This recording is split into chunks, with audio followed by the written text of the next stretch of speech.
ಹಿಂದೂ ಸಮಾಜವನ್ನು ಒಡೆಯೋದು ಅದು ಮುಂದೊಂದು ದಿನ ರಾಷ್ಟ್ರ ವಿರೋಧಿಗಳಿಗೆ ರಾಷ್ಟ್ರವನ್ನು ಒಡೆಯುವ ಸಂಚು ಮಾಡುವವರಿಗೆ ದಾರಿಯಾಗಬಹುದು ಅನ್ನುವ ಆತಂಕ ನಮಗೆ ಕಾಡ್ತಾ ಇದೆ.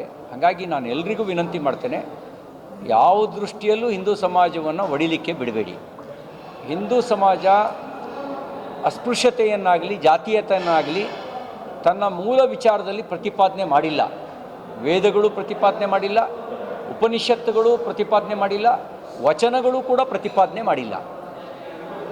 ಆಚರಣೆಯಲ್ಲಿ ದೋಷಗಳಿದ್ದಾವೆ. ಆಚರಣೆಯ ದೋಷಗಳನ್ನು ನಾವೆಲ್ಲರೂ ತೆಗೆದುಹಾಕಬೇಕಾಗಿದೆ.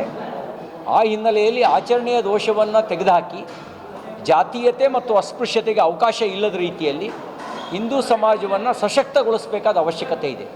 ಹಿಂದೂ ಸಮಾಜಕ್ಕೆ ಬುದ್ಧನೂ ಬೇಕು, ಬಸವಣ್ಣನೂ ಬೇಕು, ಕನಕದಾಸರು ಬೇಕು, ಅಂಬೇಡ್ಕರ್ರು ಬೇಕು.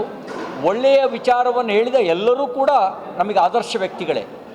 ಯಾರು ಕಂದಾಚಾರವನ್ನು ತೆಗೆದುಹಾಕುವಂಥ ಪ್ರಾಮಾಣಿಕ ಪ್ರಯತ್ನ ಮಾಡಿದ್ರು, ಅಸ್ಪೃಶ್ಯತೆಯನ್ನು ಅಳಿಸುವಂಥ ಪ್ರಾಮಾಣಿಕ ಪ್ರಯತ್ನ ಮಾಡಿದ್ರು, ಅವರೆಲ್ಲರೂ ನಮ್ಮ ಆದರ್ಶ ವ್ಯಕ್ತಿಗಳೇ. ಅವರ ಆದರ್ಶವನ್ನು ಇಟ್ಕೊಂಡು ಸಮಾಜವನ್ನು ಗಟ್ಟಿಗೊಳಿಸೋ ಕೆಲಸ ಮಾಡಬೇಕು. ಹಿಂದೂಗಳನ್ನು ಒಗ್ಗಟ್ಟಾಗಿಡುವಂಥ ಕೆಲಸ ಮಾಡಬೇಕು. ಒಡೆಯುವ ಕೆಲಸಕ್ಕೆ ನಾವು ಅವಕಾಶವನ್ನು ಕೊಡಬಾರ್ದು ಅನ್ನೋದು ನಮ್ಮ ಅಪೇಕ್ಷೆ ಇದೆ. ಇವತ್ತು ಹಿಂದೂ ಸಮಾಜವನ್ನು ಒಡೆದ್ರೆ ನಾಳೆ ಅದು ರಾಷ್ಟ್ರದ ಒಡಕನ್ನು ಒಡಿಬೇಕು ಅನ್ನುವಂಥ ಸಂಚು ಮಾಡೋವರಿಗೆ, ತುಕಡೆ ಗ್ಯಾಂಗ್ಗಳಿಗೆ ದಾರಿಯಾಗುತ್ತೆ. ಅದಕ್ಕೆ ಅವಕಾಶ ಕೊಡಬಾರ್ದು ಅನ್ನೋದು ನನ್ನ ಆಗ್ರಹ ಇದೆ.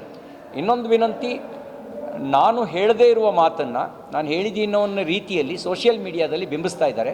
ಸವಿತಾ ಸಮಾಜಕ್ಕೆ, ಹಡಪದ ಸಮಾಜಕ್ಕೆ ಕುರಿತಾಗಿ ನಾನು ಮಾತಾಡಿದೆ ಅಂಥೇಳಿ. ಆ ರೀತಿ ನಾನು ಮಾತನಾಡಿಲ್ಲ. ಹಿಂದುತ್ವ ಹೇಳ್ತಕ್ಕಂಥವನು ಜಾತಿ ಹೆಸರಿನಲ್ಲಿ ಅವಹೇಳನ ಮಾಡುವ ಪ್ರಶ್ನೆಯೇ ಬರೋದಿಲ್ಲ. ಹಾಗಾಗಿ ಸವಿತಾ ಸಮಾಜ ಮತ್ತು ಹಡಪದ ಸಮಾಜ ಬಂಧುಗಳಿಗೆ ನಾನು ವಿನಂತಿ ಮಾಡ್ತೇನೆ, ತಪ್ಪು ಗ್ರಹಿಕೆಗೆ ಅವಕಾಶವನ್ನು ಕೊಡಬೇಡಿ. ಕೆಲವರು ತಪ್ಪಾಗಿ ಆ ಸುದ್ದಿಯನ್ನು ಬಿತ್ತೋ ಪ್ರಯತ್ನ ಮಾಡ್ತಿದ್ದಾರೆ. ಇಷ್ಟಾದರೂ ಕೂಡ ನಿಮ್ಮಲ್ಲಿ ಯಾವುದಾದ್ರು ತಪ್ಪು ಗ್ರಹಿಕೆಗೆ ಕಾರಣ ಆಗಿದ್ದರೆ ಅದಕ್ಕಾಗಿ ನಾನು ವಿಷಾದವನ್ನು ವ್ಯಕ್ತಪಡಿಸ್ತೇನೆ.